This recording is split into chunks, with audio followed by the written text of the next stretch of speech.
Bonjour à tous, bienvenue dans ce nouvel épisode de Food Side Story intitulé « Quand le poulet frit est en ses ailes ».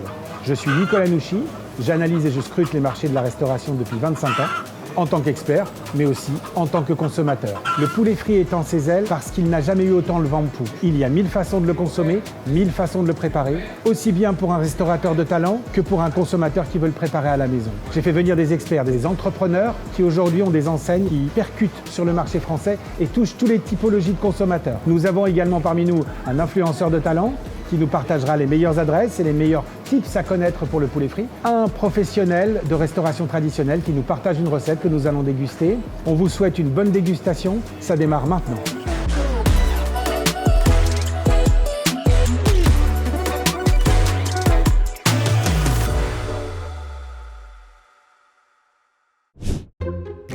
Pour bien comprendre le poulet frit, il faut passer par son histoire. La volaille reste la protéine préférée des Français, pour 96%.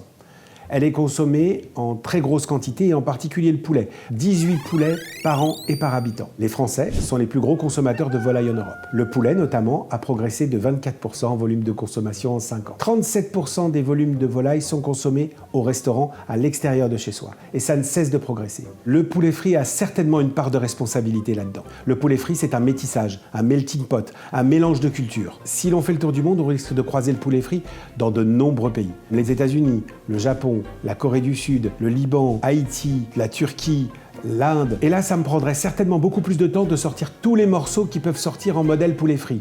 Tenders, boneless, wings, émiettés, chunk, nuggets. La liste aussi est extrêmement longue et on continue d'en produire avec le temps. Le poulet frit, c'est dans une panure. Ça peut être braisé également et ça ressemble à du poulet frit. Ça peut être dans un sandwich, un burger, un tacos, un bao, un naan. Et même aujourd'hui, on peut le croiser dans des bowls. Quand on remonte à l'arrivée du poulet frit en France, finalement, il y a un petit temps qui s'est écoulé, depuis 91 avec l'arrivée de KFC. Mais il a mis du temps à émerger. À un moment donné, le poulet frit semblait trop gras, pas assez tendance. Peut-être que le burger occupait trop d'espace. Mais aujourd'hui, le poulet frit prend sa revanche. Parmi les denrées de snacking les plus citées et les plus consommées, on retrouve le poulet frit pour 14% des Français et 20% des consommateurs de la génération Z. Il y a donc encore un potentiel énorme parce que cette génération Z cherche de la nouveauté, cherche des produits qui résonnent socialement, cherche des produits gourmands, cherche du lâcher-prise. Qui ne souhaite pas un produit à partager, convivial, que l'on peut personnaliser, qui croustille sous la dent, gourmand, sur lequel on va aller chercher différentes options, différentes méthodes, différentes origines, différentes cultures. Adressons-nous à des experts maintenant.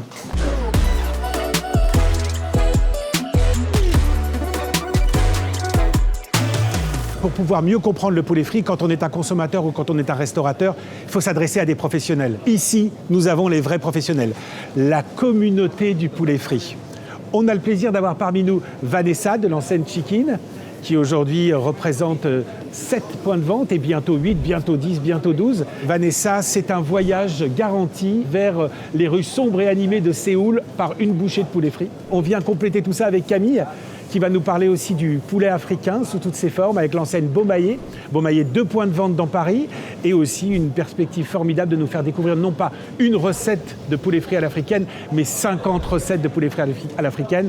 On découvre également Wingstop avec Nordine, DG France de Wingstop France. Wingstop, c'est un point de vente en dur à Bastille. C'est la possibilité d'être délivré dans tout Paris avec 6 cuisines qui sont éparpillées dans toute l'île de France. C'est aussi une petite enseigne américaine, 2000 points de vente, et puis aussi Overseas, 500 points de vente supplémentaires. On découvrira les fameuses sauces. Et pour comprendre la sublimation du poulet, on a le plaisir d'avoir Sagil avec nous de l'enseigne Nash. Nash qui est quand même très présente sur les réseaux sociaux, qu'on retrouve au travers de plein de stands gourmandises, de démocratisation aussi, au travers de leurs formidables box, ces box gourmandes qui rendent un petit peu fou la génération Z. On évoquera tout ça, j'ai plein de surprises à vous montrer, plein de choses à déguster aussi ou à découvrir. Mais déjà, pour pouvoir nous faire comprendre un petit peu le potentiel du poulet frit, chacun à votre tour, si jamais vous deviez définir le poulet frit en 3 mots. Vanessa, en 3 mots, on commence par toi. Évidemment, street food. Pour moi, très Gen Z et international. Ça représente aussi la table d'aujourd'hui. Camille.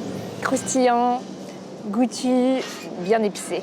Nordine. Et savoureux, croustillant également et populaire. Sagil. J'aurais dit croustillant, juteux et épicé. On va se retrouver tout à l'heure et puis on va découvrir en fait le poulet frit sous différents angles et surtout on va avoir votre feedback pour comprendre comment bien le préparer à la maison, et comment bien le déguster dans cette restauration qui nous fait rêver en tant que consommateurs et pour laquelle on sait qu'il y a quand même un certain niveau de difficulté et de challenge. Street food, démocratisation, opportunité pour le consommateur de découvrir de nouveaux produits. On a plein de mots-clés à notre disposition, mais moi j'ai des surprises. J'ai avec moi Alexis. Alexis qui, au-delà d'être le sosie non officiel d'Adrian Brody, est également aussi un influenceur de poids sur la restauration parisienne, en particulier la restauration francilienne. Si vous n'avez pas vu encore un contenu d'Alexis, allez découvrir le Paris d'Alexis. Moi, je l'ai découvert à plusieurs reprises. C'est exceptionnel. Ça vous permet de découvrir la restauration parisienne sous un autre angle. Et c'est avec un discours qui convient complètement aux consommateurs. Alexis, toi, le poulet frit, tu le connais par cœur. J'ai vu que tu avais déjà publié pas mal de contenu. Ouais, j'adore ça. T'adores ça? Ah ouais. À titre de consommateur aussi? Ah oui, bien sûr. À titre de consommateur, ça fait longtemps que je trouve que c'est hyper réconfortant, que c'est quelque chose qui plaît à tout le monde. Et ouais, j'adore. T'as découvert des endroits de dingue dans Paris où on peut déguster du poulet frit? Alors, en dehors des gens qui sont ici, bien sûr. Ouais, Beaumaillé, je suis allé tester, donc oui, effectivement, j'aime beaucoup leur poulet frit. Le problème aujourd'hui qu'on a sur le poulet frit à Paris, c'est qu'il y a vraiment de tout. Il y a des très bonnes enseignes et puis il y a aussi du très très mauvais. C'est ça aussi le problème du poulet frit, c'est que c'est un produit qui peut monter en gamme, mais qui peut aussi beaucoup baisser en gamme. Ça dépend de l'origine souvent du poulet, de la qualité du poulet, de la façon dont c'est préparé. Et en termes de très bon, oui, il y a Beaumaillé, il y a Bonchamp là que je vois près de la table, que je pense que vous goûterez tout à l'heure, que j'ai plutôt bien aimé, qui pourtant est une grosse chaîne. Donc comme quoi on peut être une grande chaîne et faire quand même de la qualité. Je crois que leur poulet est d'origine française. Pour moi, c'est quelque chose de très important, l'origine du poulet. Je crois qu'aujourd'hui, on n'a plus le droit d'aller chercher du poulet à l'autre bout de l'Europe, ou du poulet qui est pas élevé dans les mêmes conditions qu'en France. Il y a Mossoulier aussi, qui est une très bonne enseigne de poulet frit. Maurice Sacco, très bon poulet frit. Après voilà, par exemple, Maurice Sacco, c'est un bon exemple d'un très bon poulet frit, mais qui va aller taper des prix un peu plus élevés, parce que justement, la qualité, ça se paye. Pour le consommateur que tu connais, qui suit régulièrement tes contenus, tu lui conseilles quoi dans le poulet frit quand il veut le faire à la maison? Est-ce qu'il y a une possibilité pour goûter quelque chose de bon à la maison? Ah oui, aujourd'hui de toute façon, vous tapez poulet frit sur TikTok ou sur Instagram, vous avez des dizaines de recettes de poulet frit. Après, choisissez un poulet labellisé. Et puis après, la panure, elle se fait en fonction de vos goûts. Il y a quand même beaucoup de choix. Il y a de la panko, il y a du cornflakes si on veut le faire à l'américaine. Il y a tout simplement de la farine. Enfin voilà, on a énormément de choix de panure. Et puis, faites-le avec amour, voilà, tout simplement. Alors, le faire avec amour, c'est une bonne illustration. On a la possibilité de le faire avec amour avec le chef Émile Cotte qui est avec nous. Donc, comme vous le voyez, c'est un intervenant de taille. Émile, vous avez un parcours dans la restauration quand même? Oui, 10 ans de 3 étoiles Michelin et puis maintenant à mon compte chez Bacave à Boulogne. Alors, faites-nous saliver. C'est quoi les bonnes recettes? C'est quoi les produits signature? Le produit signature, on a été élu meilleur vol au vent de Paris par le Figaroscope. On a le pâté en croûte, bien sûr, et puis le foie gras, toutes nos volailles et les produits du Limousin. Alors, chef, qu'est-ce qu'il nous faut pour faire un bon poulet frit? Alors, il faut un poulet bien élevé qui va de 90 jours minimum à 120 jours, 140 jours.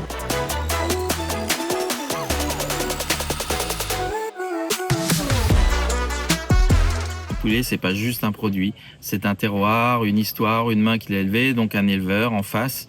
Et choisir un poulet français, pour moi, c'est garantir à vos convives une volaille qui a été respectée, née dans une ferme à taille humaine, sous une lumière naturelle, avec un espace nécessaire pour qu'il puisse s'épanouir. Ça se sent dans le goût, dans la texture et dans la confiance que l'on transmet à tous ceux qui le dégustent. L'aiguillette, le filet, ça peut offrir une chair plutôt ferme, blanche, qui contraste joliment avec la panure dorée.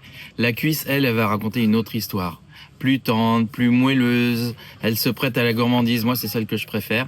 Si j'ai un conseil de chef, moi, ce serait de jouer avec les textures, d'alterner les morceaux fermes, d'autres plus fondants, tout ça dans la même assiette. C'est vraiment ce qui va donner le contraste et qui va faire chanter votre bouche. Tout est important, donc la qualité de l'huile, la qualité de la chapelure et de la panure qu'on utilise, avec des farines françaises, ça peut être des céréales, mais tout doit être important et sourcé et de qualité. L'ADN de notre cuisine française, c'est les sauces. Nous, on va être sur un jus de poulet rôti qu'on va faire avec les carcasses des poulets. D'autres vont être sur le sucré salé, l'aigre doux, d'autres sur les amers, les acides, le sucré. Chacun parfume en fonction de ses origines, de ses goûts. Il y a tout un tas d'herbes différentes. Enfin, là, on peut avoir des milliers de possibilités.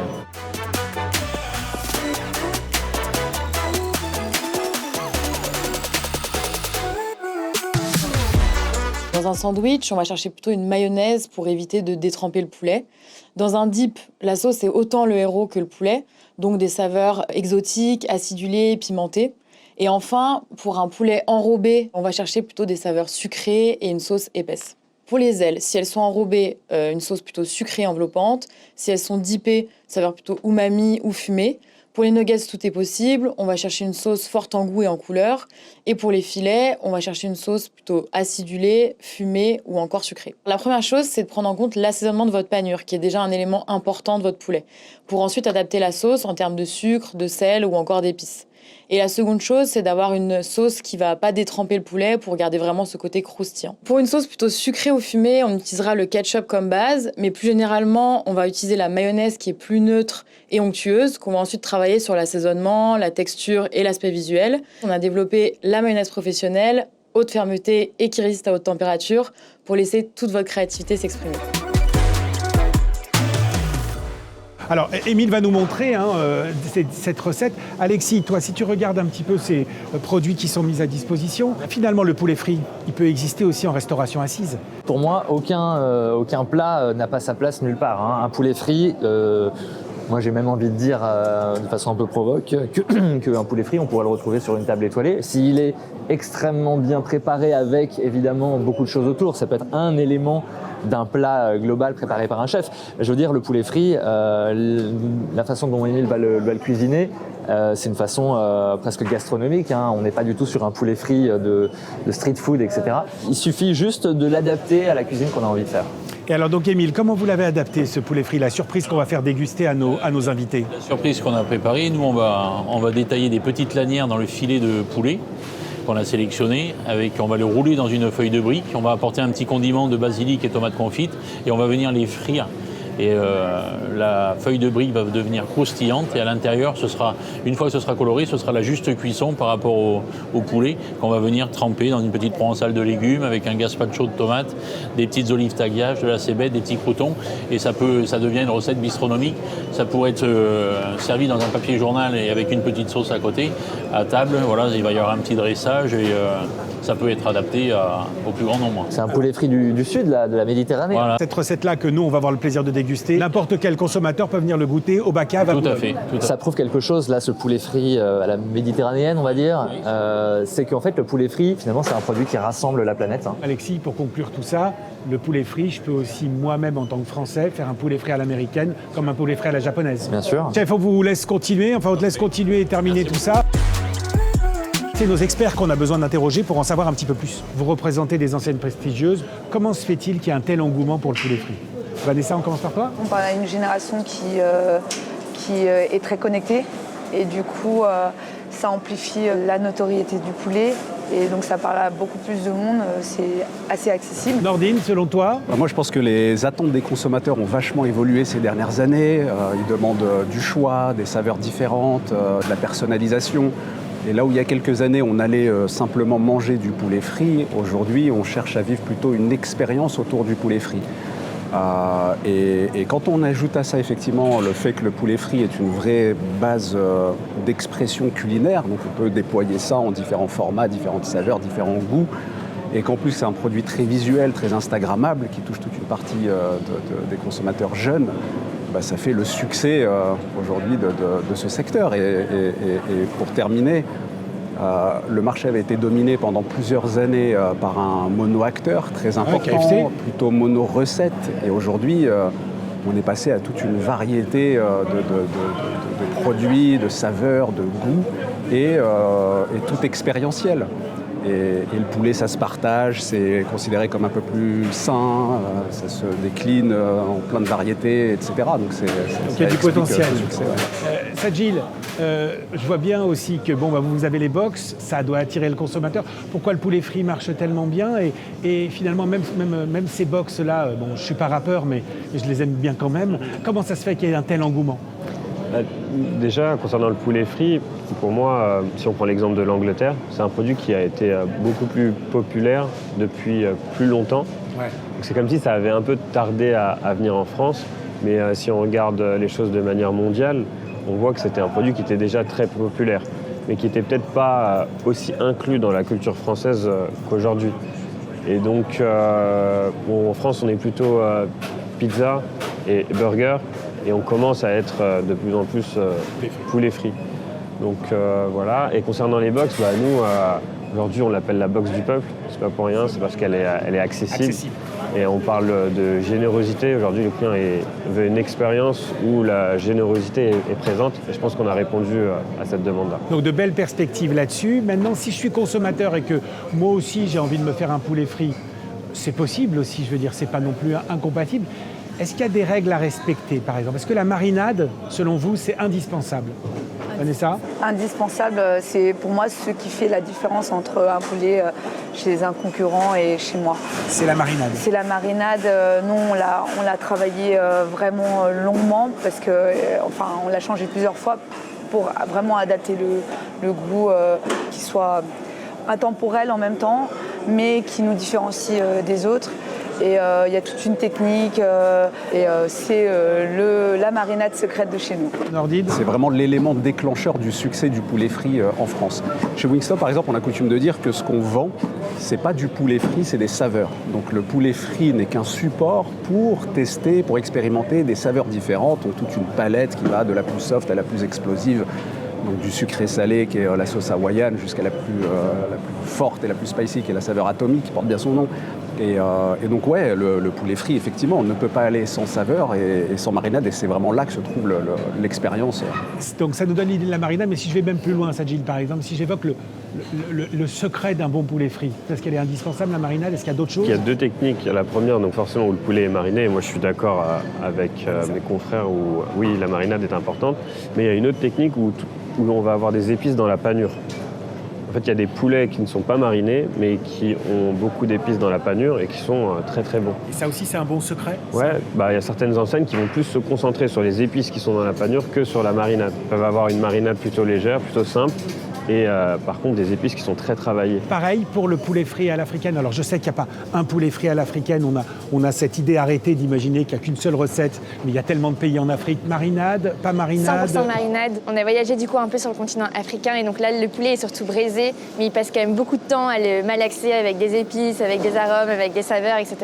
Et nous du coup on s'est inspiré de ça pour faire le poulet frit chez Beaumaillé. Et c'est vrai que la marinade pour nous elle est essentielle pour donner du goût et aussi pour la texture du poulet, pour pas qu'il soit sec. L'appétence du poulet frit, est-ce que c'est uniquement les générations Z, cette génération qui conduit un peu les réseaux sociaux, qui est très impactée par les réseaux sociaux? Vanessa? La Gen Z, elle est prédominante. C'est une génération aussi qui réunit beaucoup d'autres générations. C'est elle qui amène des générations comme la mienne. On est friands aussi et ça nous rappelle des souvenirs. Nordine, il y a des seniors qui viennent chez Wingstop? Il y en a. Alors la cible première de Wingstop, c'est surtout effectivement la Gen Z, donc 15-25 ans. Mais après, l'expérience qu'on a dans le restaurant de Bastille, finalement, on se rend compte qu'il y a beaucoup de jeunes, effectivement. Donc c'est la clientèle première, mais par extension, effectivement, pas forcément les parents, mais la génération d'avant, donc la génération X, 25-35 ans, viennent aussi et viennent beaucoup. Et moi, qui fais malheureusement plus partie de ces deux générations, si je n'étais pas chez Wingstop, j'irais manger chez Wingstop. Je pourrais emmener mes enfants chez Wingstop, comme chez tous mes confrères. Alors, je vous pose quelques questions sur des bonnes méthodes de préparation et qu'est-ce qu'on doit respecter. Par exemple, chez Beaumaillé et Camille, vous utilisez du poulet frais ou du poulet surgelé? Oui, les deux? que du frais. Que du frais? Et une marinade qui dure au moins 48 heures pour que le poulet imprègne bien les saveurs. 48 heures, c'est la bonne marinade, c'est une belle durée, quoi. Oui, pour le rendre bien tendre et pour que les épices aient le temps de s'imprégner dans le poulet.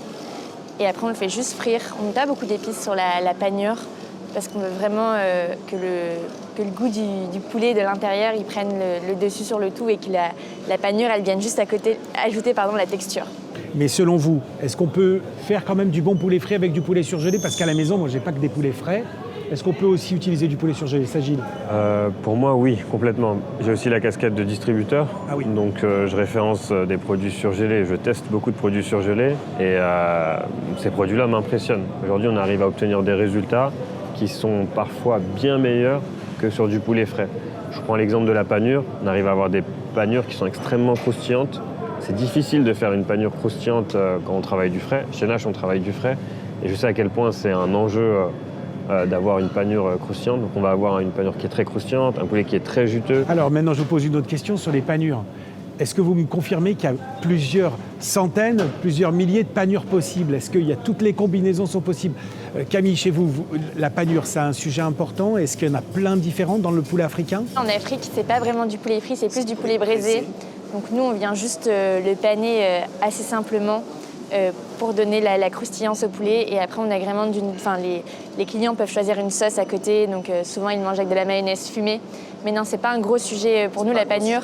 Juste trouver le bon moyen de faire en sorte que la panure, elle accroche. Parce que c'est terrible d'avoir un poulet frit où la panure se décolle. Il y a plusieurs types de panures. Ça, Gilles, c'est vous, il y en a plusieurs, je suppose. Mais est-ce que tu penses qu'il y a plein de combinaisons possibles? Ah oui, il y a autant de combinaisons possibles que d'ingrédients qu'on pourrait utiliser. Donc il y a différentes farines, forcément. On a dans un premier temps donc, la farine. On peut utiliser différents types de farine. Et ensuite, on peut utiliser aussi toutes les épices existantes. Donc on peut avoir vraiment des combinaisons à l'infini. Pareil, Vanessa? Alors nous, c'est totalement l'inverse parce que la panure coréenne, elle est très spécifique, elle est très complexe à reproduire. Et donc nous, on importe cette panure parce que pour des questions de coût, on a essayé de reproduire cette panure, on n'y est pas arrivé. Et en fait, on remarque qu'il faut un savoir-faire parce que le poulet frit coréen, c'est par définition du poulet frit enrobé de sauce. Et donc la panure doit rester croustillante malgré la sauce. Alors c'est une super transition, c'est la sauce justement. Ouais. Dans la composition, la sauce, elle a quand même beaucoup de sens et beaucoup d'intérêt. Nordine, chez Wingstop, il y a quand même un nombre de sauces avec une combinaison assez significative. La sauce, c'est essentiel dans la composition pour quand on veut se manger un bon poulet frit. La variété des sauces, c'est aussi au cœur de l'expérience consommateur. Donc plus il y a de choix possibles, plus on peut expérimenter, plus on peut revenir, plus on peut partager avec d'autres. Chez nous, chez Wingstop par exemple, qui est vraiment un produit qui est fait pour le partage. Il y a plein de clients, de consommateurs qui piquent dans l'assiette d'à côté, qui partagent, qui commentent, qui discutent, qui évaluent, etc. Donc ouais, c'est assez central. Assez central. Sajil, donc chez vous aussi, c'est central. J'ai vu aussi ces images d'une enseigne que vous mettez en avant, qui est Raising Cane's, où en fait, on trempe carrément toute l'intégralité du poulet frit. C'est comme si on l'imbibait, en fait. C'est essentiel, la sauce? Ce que moi, j'aime dire, c'est que 50% de l'expérience du poulet frit, c'est la sauce, et les autres 50% sont autour du poulet frit. Après, c'est personnel, oui, mais sûr. pour moi, un poulet frit sans une bonne sauce, c'est pas une expérience qui est accomplie. Donc on fait un vrai travail nous aussi pour avoir vraiment des sauces qui sont recherchées et qui vont créer une expérience qui va être nouvelle. En fait, la sauce, ça permet vraiment d'aller plus loin sur la partie expérience. Camille, la sauce en Afrique, c'est important. Est-ce qu'on est obligé de s'arracher la bouche ou alors il y a toutes les possibilités? C'est les préjugés qu'on a beaucoup sur les nourritures du continent africain, mais non, et même sur le continent, les piments est toujours à côté.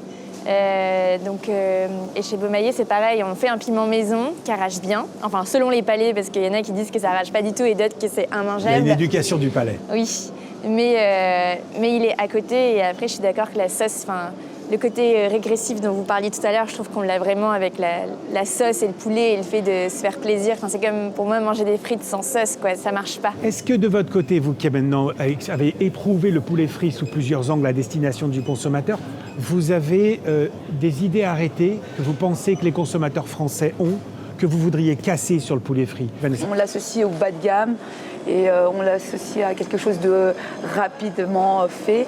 Alors que non, en fait, il y a tout un travail. On parlait de 48 heures de marinade.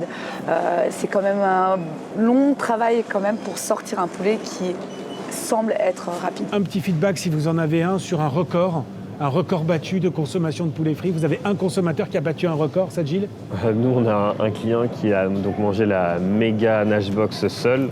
C'est 4 burgers, 8 wings, 4 tenders et ce qu'on appelle nous la méga loaded fries. Ouais.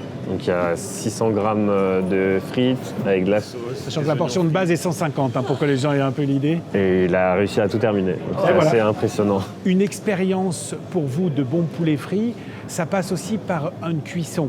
On a la friteuse, mais est-ce que vous pensez que le consommateur a automatiquement besoin d'une friteuse pour faire du poulet frit ou est-ce qu'il y a d'autres options? C'est peut-être le cas, hein, Vanessa. Dans le milieu professionnel, c'est compliqué de faire ça en friteuse, mais à la maison, un air fryer, ça va très bien. Ça fait le job? Moi, je pense que ça peut faire le job. Vous êtes d'accord aussi avec le sujet? Personnellement, je suis pas d'accord, mais ça c'est qu'une question de goût. Je trouve que le air fryer, il a tendance à sécher rapidement la panure. On va en goûter un, là, en fait, je vais vous l'amener. Petite question pour terminer. Est-ce que vous pouvez chacun à notre tour nous donner votre meilleur souvenir du poulet frit et où les adresses, les bonnes adresses de poulet frit que vous recommandez? Ça peut être à Paris comme ça peut être à Los Angeles. Hein. Camille, on peut commencer par toi? Quand on a créé Beaumaillé, on avait testé beaucoup pour justement comprendre c'était quoi un bon poulet frit. Et ça remonte à il y a quelques années maintenant. Mais j'ai souvenir, on avait été beaucoup dans le quartier Sainte-Anne aussi pour goûter justement les poulets frits là où il y a le quartier japonais, en fait. coréen et le karagé. Et c'est vrai qu'ils sont très bons les poulets frits coréens. J'avais été dans un traiteur qui payait pas de mine mais qui était blindé, qui s'appelait AC Boucherie, je crois, qui fait des sortes de barquettes avec du poulet frit à la coréenne et plein de petits condiments. Et ensuite, on le prend à emporter et on va le manger jardin du Palais Royal. Et franchement, c'est un bon moment, c'est un bon souvenir. Alors là, tu me l'as vendu. Hein. J'ai envie de revivre l'expérience. Nordine, de ton côté? Bon, l'expérience qui me vient à l'esprit, c'était au Liban, à Beyrouth. C'était en 2020. Et c'était dans un restaurant qui s'appelle Tayyab al-Farrouj, donc la cuisson du poulet en fait. C'est le nom, c'est la traduction littérale en français. Et c'était un restaurant qui était en bordure de la mer, sur la corniche, spécialisé dans le poulet frit et avec des saveurs locales, notamment du za'atar, etc. Et le poulet frit, à la fois donc l'expérience gustative, mais aussi l'expérience de l'endroit, sublimer l'ensemble. Donc j'en garde un souvenir très, très précieux. Vanessa? Le meilleur poulet frit incontesté, c'est chez mon frère, la marque Yataï Ramen. Ah oui, Yataï Ramen, magnifique. Ouais, ils font des karagués. Enfin, mon frère, il fait un karagué. Franchement, on s'en souvient même pendant la nuit. Et c'est pour ça que je me suis inspirée aussi de son poulet. Mais il est vraiment juteux, croustillant. Enfin, il y a vraiment tout. Il y a la tendreté. Incroyable, vraiment. Sajid, pour terminer? Moi, c'était en Arabie Saoudite, chez une enseigne qui s'appelle Al-Baik. C'est une enseigne très populaire, très connue. Et en fait, eux, ils ont une particularité, c'est que quand vous allez manger le poulet frit, on voit la coloration de la panure dans la chair. C'est-à-dire qu'on voit des traces orange dans la chair. Et du coup, ça participe à une expérience client encore plus forte. Ils ont une sauce à l'ail qui est très très bonne, très spéciale. Et voilà, la symbiose des deux est juste magnifique. Bon, maintenant, vous nous avez mis en appétit. Je crois que c'est le moment qu'on déguste. Hein. On va vous mettre à disposition ce merveilleux produit que le chef Émile nous a préparé. On est dans une version restauration traditionnelle, hein, donc on change complètement le cadre, mais ça participe à cette démocratisation du poulet frit qu'on a découvert. Ne bougez pas, un tout petit instant, on récupère ça. Alors Émile, là on est arrivé au bout, là en fait on a une belle présentation, ça donne envie. Hein. Donc là c'est la belle présentation telle que c'est présenté dans le restaurant. Telle que c'est présenté dans le restaurant, sur un papillote croustillante, provençal de légumes. Et voilà, on a des condiments très méditerranéens avec le gazpacho, les olives, tagliache, les tomates confites. Et on retrouve le thème du poulet frit, en tout cas version bistronomique. Magnifique, je sers tout le monde. Vous allez le goûter puis me donner votre feedback. Surtout, dites-nous ce que vous aimez. Si vous n'aimez pas, ne le dites pas, parce que je ne sais pas si vous avez vu le chef Émile, il est quand même beaucoup plus grand et beaucoup plus costaud que vous. Notre mode de poulet frit. C'est vraiment excellent. L'association avec les légumes là à l'intérieur. Avoir une panure qui est complètement différente. On n'a pas l'habitude de voir du poulet frit comme ça. Donc c'est justement ça la transition. C'est parfait ce que tu viens de me donner. C'est l'idée de retrouver du poulet frit différemment. On voit qu'il y a plusieurs pièces qui existent, hein, le tenders, le wings. Moi, je voulais vous faire réagir aussi sur d'autres formes de poulet. On a le fameux poulet pop, qui est donc un nouveau format, une proposition sous la forme de popcorn par l'enseigne Pepe Chicken. D'autres formats comme ça vous semble pertinent? Est-ce que ça s'adapte des nouveaux formats, Sajid? Oui, bien sûr. Ça, c'est un format qui est intéressant parce que ça va être des petites bouchées, ça va être du complément, ça va pas forcément être un menu. Et donc, oui, c'est un super format. Ça s'adapte. Du coup, on se retrouve avec un produit qui est quand même relativement facile à manger, rapide à manger, plutôt light. Nordine, c'est possible aussi, vous avez des petites pièces aussi chez Wings. Oui, on fait beaucoup d'événementiels et de partenariats avec, dans le cadre d'activités culturelles. Et effectivement, on adapte le conditionnement en mettant nos boneless, donc qui sont des petites portions de tenders avec une saveur au choix, la ranch, etc. Je te montre un autre produit. Là, c'est la version de chez Crispy Soul. C'est le poulet frit en mode gaufre.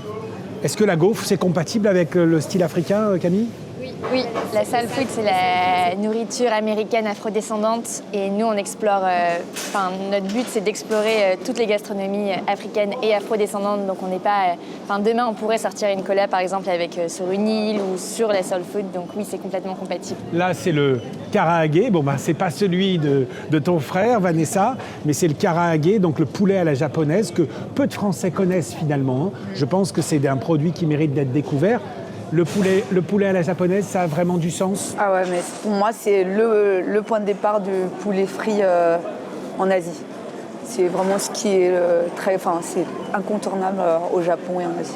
J'ai ce poulet qui vient de l'enseigne Bonchon, qui est aussi présente sur Paris, qui est une grande enseigne internationale. Là, on est sur des pilons qui ont été frits, mais qui ont été directement impactés avec de l'épice. Ça aussi, c'est quelque chose qui est concevable chez vous, Camille, par exemple? 100%. 100% totalement? Nandine? C'est ce qu'on a chez Wingstop. Vous les avez déjà? Wings, tout à fait. Avec les sauces qui viennent directement s'imprégner? Exactement. Nous, pareil, on vend le même produit. Sajid? On est en train de créer une nouvelle recette, Nashville. Donc c'est des épices qui sont... c'est un poulet frit qui est vraiment visuellement très rouge et qui est épicé, piquant. Et, donc voilà. Donc des bonnes perspectives. Bon, il y en avait plein d'autres. J'ai redécouvert aussi plein de nouvelles opportunités de tester différents choix, différents formats. Ça veut donc dire qu'il n'y a pas de limite au poulet frit. Il existe en version A chez vous. Il pourrait évoluer au fil du temps? Oui, bien sûr. C'est ça qui est intéressant dans le poulet frit, c'est qu'il y a une capacité d'innovation qui est permanente. Vous pouvez faire évoluer le poulet coréen, Vanessa? Effectivement, nous, chaque année, chaque saison, on fait évoluer notre poulet avec des nouvelles recettes. Et Wingstop, qui est une enseigne internationale, en France, c'est un peu différent des États-Unis ou c'est la même chose? Il y a des particularités locales d'un pays à l'autre dans le choix des saveurs, mais on va retrouver notamment la lemon pepper partout dans tous les pays. J'aime bien cette lemon pepper, elle est valable. Et Camille, vous faites une recette qui correspond à une origine, mais il y a encore plein d'autres possibilités d'évolution. Notre idée, c'est de démocratiser au maximum et du coup, in fine, toutes les faire connaître. Magnifique. Alors, on n'aura pas le temps de tout déguster. Moi, je vais m'en occuper, vous inquiétez pas. Pour terminer, là où j'aimerais vous faire réagir, c'est sur ces fameuses reviews, ces fameux commentaires. Donc, vous voyez, comme vous voyez ici, on a mis des gros moyens. Voilà la review box. À l'intérieur, nous avons des commentaires issus des réseaux sociaux, des commentaires réels qu'on est allé récupérer avec une entreprise partenaire qui s'appelle Vassano, qui nous a permis d'aller en piocher, uniquement dédié sur le poulet frit. Il n'y en a aucun qui vienne de chez vous. Comme ça, il n'y a pas d'ambiguïté.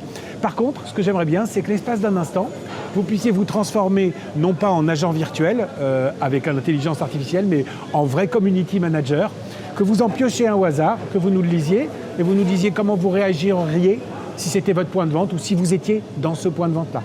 On commence par Camille. Le poulet était froid, la panure molle, les frites molles aussi. On aurait dit un mauvais lendemain de fête. Si c'était mon restaurant, je demande à l'équipe qui était sur place s'il y a eu un problème avec un client, etc. Et ensuite, je vais demander aux gens qui sont sur place de regoûter, de vérifier les process. Mais bien sûr, je vais investiguer direct, quoi. Qu'est-ce que tu lui réponds à cette personne-là? Je lui dirais que je m'excuse pour la mauvaise expérience passée et que je l'invite à revenir parce qu'effectivement, c'était peut-être pas un lendemain de fête, mais peut-être un mauvais jour. La perfection n'existe pas, même si on fait tout pour tout cadrer, tout calibrer, c'est impossible qu'il n'y ait pas de pas de côté. Et donc, ça peut arriver. Donc, c'est un bon enseignement pour le consommateur. Nordine, à toi? Donc tellement huileux que j'ai glissé sur l'odeur. Mention spéciale à la friteuse vintage de 1997. Donc là, on rejoint le côté quand même un peu gras. Donc c'est commentaires très hard, ouais, très piquants. On a l'habitude de dire que finalement, des commentaires Google, c'est comme une enquête de satisfaction client en live. Dans nos métiers, on a le retour client dans l'immédiateté. C'est-à-dire que le retour est instantané, les décisions, elles se payent cash. Et c'est très bien comme ça. Et donc ça permet aussi de réagir très rapidement, de s'adapter, de se remettre en question. Donc c'est toujours positif. Là où ça devient négatif, c'est quand les erreurs perdurent, quand on ne se réforme pas. Là, c'est manifestement un souci de gestion. Vanessa? La sauce piquante, c'est une agression sensorielle, mais j'ai adoré. Moi, c'est plutôt pas mal. Super. Sajid, pour terminer? Merci. Une sauce barbecue digne de ce nom, je l'emporterais en vacances si je pouvais. Moi, ça me va parfaitement.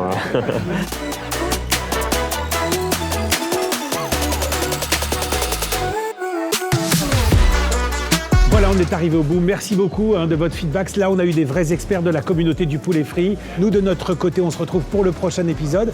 Moi, en ce qui me concerne, avec la quantité de poulet frit que je viens d'ingurgiter, je pense que je vais faire un petit jogging, voire 2-3, pour essayer de me remettre. À très vite pour un prochain épisode de Food Style Story.